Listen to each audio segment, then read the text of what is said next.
Hi folks, welcome back to our Lean ISO channel. This is Mark. Today we're wrapping up our video series on ISO 9001, Clause 932, by covering the final three inputs to the management review. D. The adequacy of resources. E. The effectiveness of actions taken to address risks and opportunities.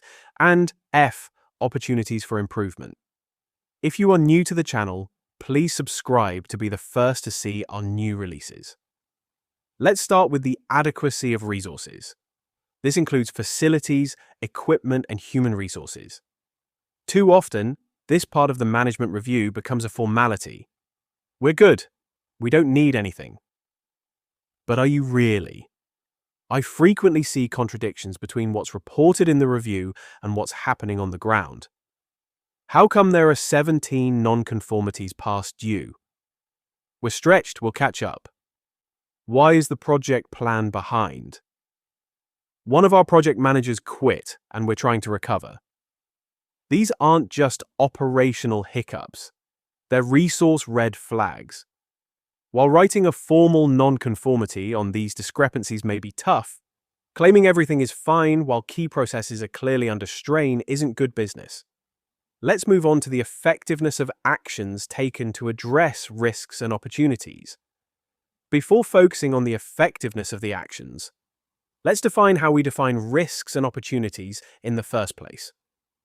In previous videos, we introduced the Context Matrix. This tool defines high-level business risks and opportunities. For example, opportunities like reducing cost by applying lean, finding more affordable healthcare plans for employees. Risks include unstable supply chains or regulatory changes. Next, the matrix contains an FMEA risk assessment. If there are notable changes, management should review these high-level business risks. After discussing the business risks and opportunities, we may review the process FMEA or PFMEA, summarized in our matrix. Next, let's look at opportunities for improvement. In earlier videos, we introduced a practical company-wide tool, the Action Item List.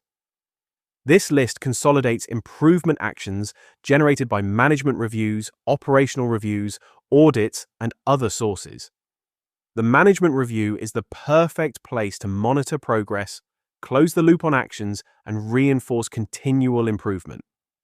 Let's wrap up with a few key takeaways. Assess adequacy of resources honestly. Don't sugarcoat it. Use the Context Matrix to review strategic risks and opportunities. Use process or product FMEAs to evaluate operational risks. Review the action item list to keep improvement efforts visible and active. These tools help make your management reviews meaningful. They turn vague discussions into real decisions and help align daily challenges with your business goals. As always, check out the free resources on our website. Feel free to reach out if you have any questions or need help with your management system.